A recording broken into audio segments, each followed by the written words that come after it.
영화 이야기 하나 할게요. 지금도 상영되고 있는 걸로 알고 있는데,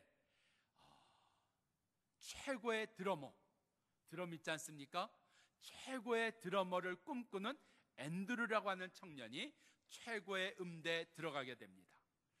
거기서 최고의 실력을 가진 플래처라고 하는 교수님을 만났는데, 이 교수님은 최고의 실력만 가졌을 뿐 아니라 최고로 폭군인 교수님이었습니다. 자기 제자를 최고로 세우는 일을 위해서는 물불 가리지 않는 그러한 선생님이었습니다.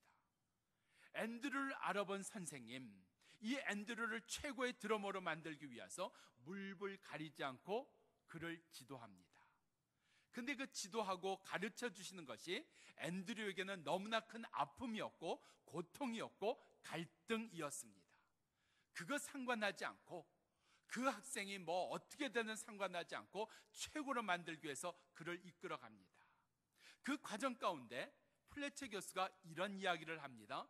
나는 영어말 가운데 가장 몹쓸 말이 이런 말이라고 생각해. Good job. 우리말로 얘기하면 그만하면 됐어. 바로 이 말 때문에 사람은 망치게 되는 거야. 사람은 거기서 끝나버리게 되는 거야. 그 굿잡이라고 하는, 그만하면 됐다고 하는 거 나는 싫어. 그리고 영화의 마지막 10분은 선생님과 학생의 최고의 연주를 보여준 장면으로 영화를 본 사람들 속에 감동을 주는 그러한 것으로 결론을 맺습니다. 우리 속에 왜 힘든 일들이 일어나는 것일까요? 왜 비참해지도록 이런 일을 내가 겪어야 되는 것일까요? 여러 가지 이유가 있겠지만 그 중에 하나, 벗어났기 때문 아니었을까요? 내가 살아야 될 삶에서 벗어났기 때문에, 내가 있어야 될 믿음의 자리에서 벗어났기 때문에 우리 가운데 비참해지도록, 우리 가운데 생각하지 못한 그러한 고통과 갈등이 우리 가운데 주어지는 것 말입니다. 부부 사이에서도, 부모 자녀 사이에서도, 이웃과의 사이에서도, 내 삶 속에서도 내가 벗어난 자리가 있기 때문에 생각지도 못한 이런 아픔과 고통이 우리 가운데 주어진 것 말입니다. 갈라디아 5장 25절 말씀 보면 우리가 살아야 될 삶을 이렇게 이야기합니다. 만일 우리가 성령으로 살면, 또한 성령으로 행하면, 이게 우리가 살아야 될 삶입니다. 그런데 이 살아야 될 삶에서 우리가 벗어난 것 26절입니다. 26절에 보면 벗어난 자리가 뭐예요? 헛된 영광을 구한다는 겁니다. 성령으로 생각하고 성령으로 살아야 될, 마땅히 살아야 될 삶은 안 살고 헛된 영광을 구하면서 산다는 이야기입니다. 헛된 영광이 무엇일까요? 요한 1서에서는 이렇게 이야기하는 것 아닐까요? 이생의 자랑과 육신의 정욕과 안목의 정욕 말입니다. 저는요, 누가 좀 물어봐 줬으면 좋겠어요. 혹시 목사님 조카 이번에 어떻게 됐어요? 이번에 어느 대학 갔어요? 미국에 있거든요. 좀 물어봐 줬으면 좋겠어요. 근데 물어보는 사람이 없어요. 없으면 가만히 있을까요? 아니요, 이야기해 주는 거예요. 아세요? 저에게 조카가 있는데 그 조카가 말이죠, 이번에 미국에서 의대를 들어갔어요. 이 말 하고 싶어서 못 견디겠는 거예요. 좀 물어봐 줬으면 좋겠는데 100번을 해도 좋아요. 이게 자랑 아니에요? 여전히 예수 믿으면서도, 여전히 내가 말씀을 가르치고 설교하면서도 이 생의 자랑에 매여가지고 그 자랑하고 싶은 건 말입니다. 우리나라에 반상회가 들어오고 얼마 안 됐을 때인 것 같아요.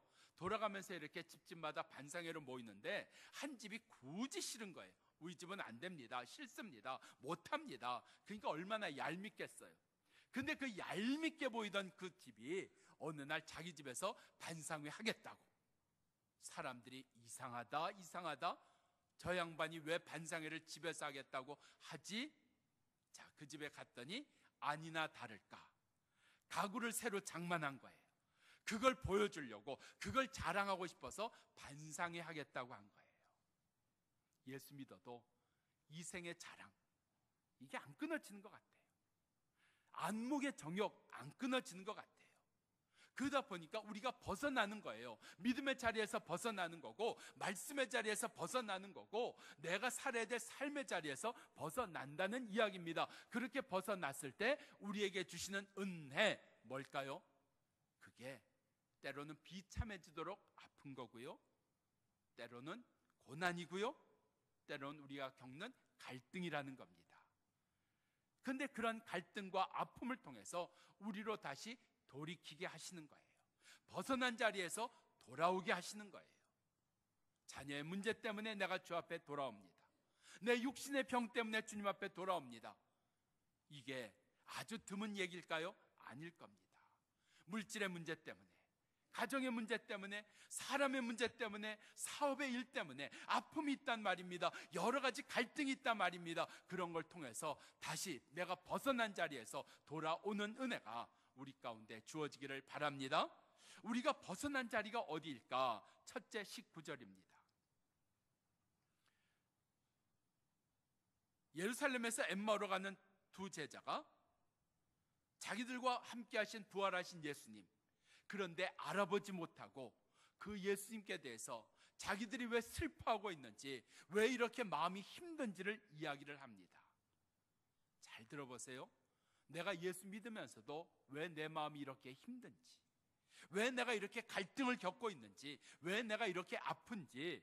지금 제자들이라 그랬어요. 예수를 모르는 사람들이 아니고요, 예수를 지금 처음 들은 사람들이 아니라 예수님의 제자, 잘 믿는 예수님의 제자, 그 제자들이 왜 슬퍼하고 왜 갈등하고 왜 힘들어하는 것일까? 19절 말씀, 그들이 이야기하되 나사렛 예수의 일이니 우리는 그가 하나님과 모든 백성 앞에서 말과 일에 능한 선지자라고 생각했노라. 바로 그들이 갈등하는 이유가 여기 있습니다. 그들이 예수를 잘 믿었지만 슬퍼한 이유가 여기 있습니다. 그게 뭐예요? 예수를 잘못 믿은 겁니다. 나 이렇게 신앙생활 하고 있는데 왜 이렇게 갈등이 있을까? 왜 이렇게 힘든 일이 있을까? 왜 이렇게 난 어려움이 있을까? 예수를 잘못 믿은 겁니다. 지금 예수님의 제자들이 뭐라 그래요? 예수를 누구라고 얘기해요? 예수는 선지자라고 이야기한다는 이야기예요. 지금 예수를 처음 만난 사람들이에요? 예수를 적당히 아는 사람들이에요? 아니요, 예수를 속속들이 잘 알고 있는 제자들이에요. 그 제자들이 예수를 누구라고? 선지자라고, 예수님을 선지자라고 이야기했던 사람들의 이야기 마태복음 16장에 나옵니다. 마태복음 16장을 보면 예수님이 제자들에게 물으십니다. 사람들이 나를 누구라고 하느냐? 제자들이 대답합니다. 어떤 사람은 세례 요한, 어떤 사람은 예레미야, 어떤 사람은 선지자 중에 하나라고 합니다. 무슨 얘기예요? 예수를 잘 모르는 사람들은요, 예수님을 소문으로만 들은 사람들은요, 예수님을 잘 모르는 사람들은요, 예수님을 선지자라고 합니다. 그럴 수 있잖아요. 그럴 수 있잖아요. 저를 모르는 사람이, 저를 처음 만난 사람이 저를 이야기할 때, 아, 그 조목사님이요, 그 조목사, 아, 키가 아주 크신 분이었던 것 같아요. 잘 모르니까, 한 번 만났으니까 기억이 나지 않을 수 있잖아요. 그런 사람들은 예수님을 선지자라고. 그런데 오늘 본문에서 누가 또 선지자라고 그래요? 제자들, 예수님을 잘 알고 있는 사람들도 지금 예수님을 선지자라고 이야기하고 있다는 사실입니다. 그들 예수님을 잘 알고 있는데, 아니 예수님을 믿기까지 한 사람들인데, 아니 그것만이 아니라 예수님의 일을 한 사람들 아닙니까? 누가복음 10장 17절을 보면 예수님이 70명을 세웁니다. 70명을 세워서 두 사람씩 예수님이 하시던 일을 마을마다 다니면서 하라고 예수님이 보내십니다. 그래서 그들이 가서 예수님의 이름으로 그들이 여러 가지 역사를 합니다. 그 중에 하나가 그들이 행하고 돌아와서 이렇게 얘기합니다. 우리가 가서 예수의 이름으로 행했더니 귀신이 쫓겨납니다. 그들은 예수님의 일을 행한 사람들이에요. 이런 제자들이 지금 뭐라고요? 예수님을 누구라고요? 선지자라고요. 옛날로 돌아간 겁니다. 예수님의 일을 하고 있지만 여전히 그들의 가치관은, 여전히 그들의 마음은, 여전히 그들의 삶은 옛날로 돌아갔다는 겁니다. 예수를 잘 알지만 옛날로 돌아간 겁니다. 예수를 믿지만 옛날로 돌아갔다는 이야기입니다. 내 안에 그거 없을까요? 나 설교하고 있지만, 나 예수 믿고 있지만, 나 예배 드리고 있지만 옛날로 돌아간 부분 없을까요? 옛날로 돌아간 것 없을까요? 이게 우리가 벗어난 겁니다. 어떻게 예수의 일을 한다고 하면서, 어떻게 예수를 믿는다고 하면서 이렇게 옛날로 돌아갈 수 있을까? 바로 이 벗어남이 우리가 예수를 잘못 믿고 있다는 이야기입니다. 예배를 드리니까요? 성경을 잘 아니까요? 내가 봉사를 하니까요? 그거하고는 아무 상관없습니다. 내가 예배를 드려도, 내가 봉사를 많이 해도, 내가 선교를 해도, 내가 설교를 해도 예수를 잘못 믿으면 바로 그 잘못 믿은 게 뭘까? 내 마음속에 옛날로 돌아간 거 있단 말입니다.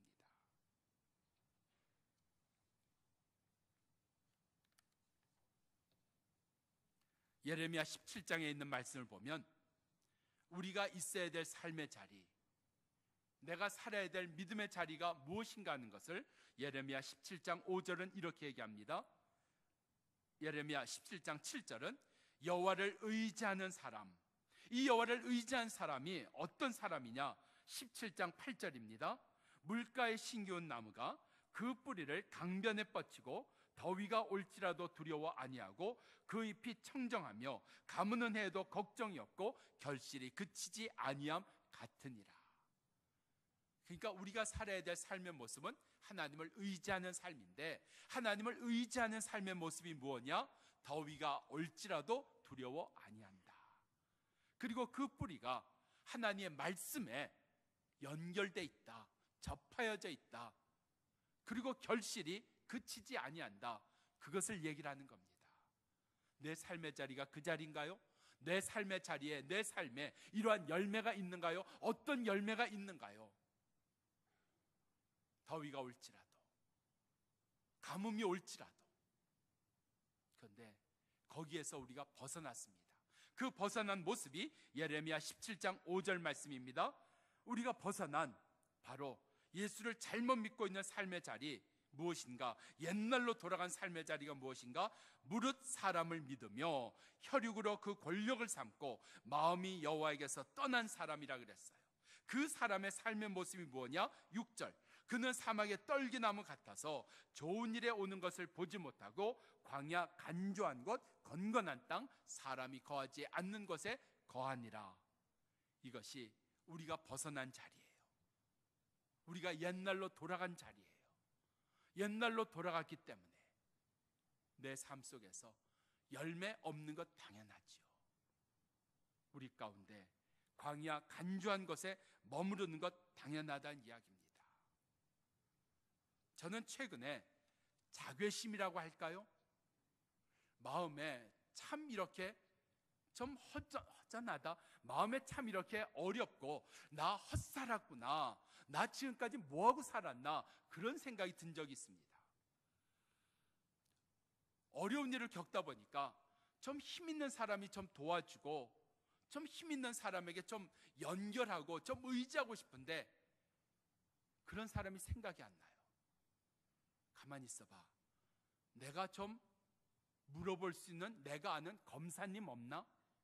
내가 아는 변호사는 없나? 내가 아는 법관은 없나? 좀 이런 분들이 필요한데 아무리 생각해도 검사도 법관도 하다못해 제 전화번호를 다 뒤졌어요. 뒤지다 보니까 한 명도 안 나오더라고요. 그거 참 자괴심 생기던데요. 아니 어떻게 내가 아는 검사가, 우리나라에 검사가 몇백 명이라는데, 우리나라에 변호사가 수천 명이라는데 어떻게 내가 아는 검사 변호사 이렇게 한 명도 없나, 한 명도 없나. 열심히 생각하니까요, 갑자기 법관 한 분이 생각나더라고요. 야, 나한테도 있긴 있구나.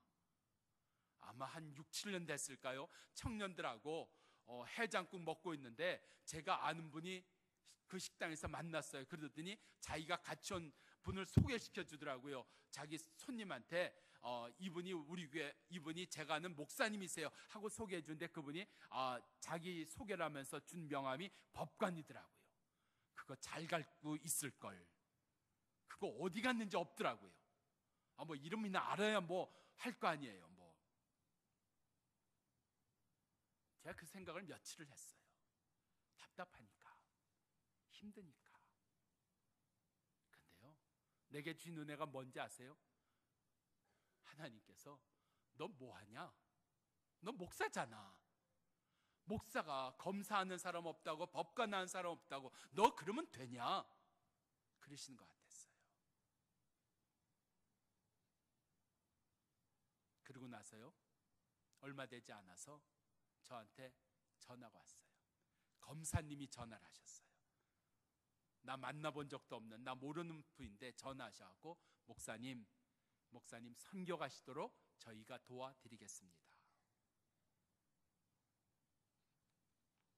요한복음 21장을 보면 부활하신 예수님이 제자들을 만나 주십니다. 그 후에 시몬 베드로와 도마와 나다나엘과 요한과 야고보, 또 다른 제자들이 함께 있는 자리에서 시몬 베드로가 이렇게 얘기합니다. 나는 물고기 잡으러 가노라. 부활하신 예수님을 만났어요.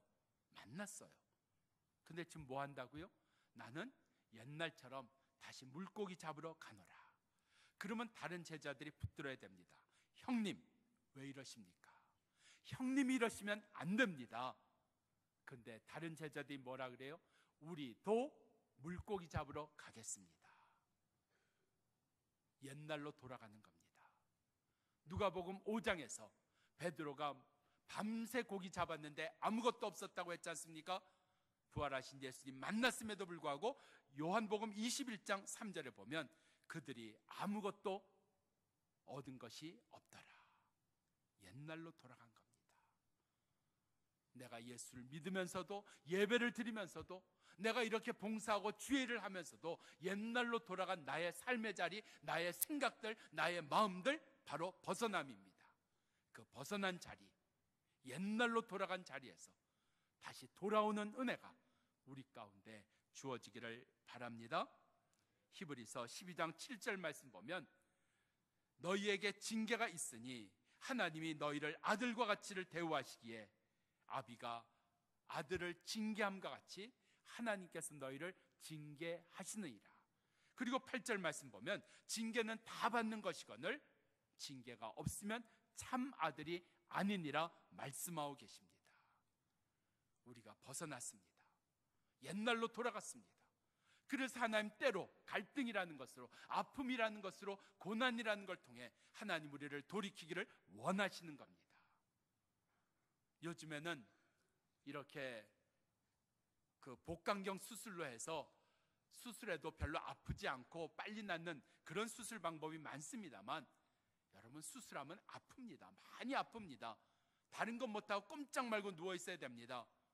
그런데 살리기 위해서, 건강하게 하기 위해서는 그 아픈 것, 그 힘든 것 우리가 받아야 됩니다. 오늘 벗어난 자리, 옛날로 돌아간 자리에서 다시 돌이키시는 주의 은혜가, 때로 아프지만 이 아픔을 통해서 돌아오는 은혜가 우리 가운데 있기를 바랍니다. 두 번째 20절입니다. 제자들이 말하기를 우리 대제사장과 관원들이 예수를 사형 판결에 넘겨주고 십자가에 못 박았느니라. 여러분 기억하시나요?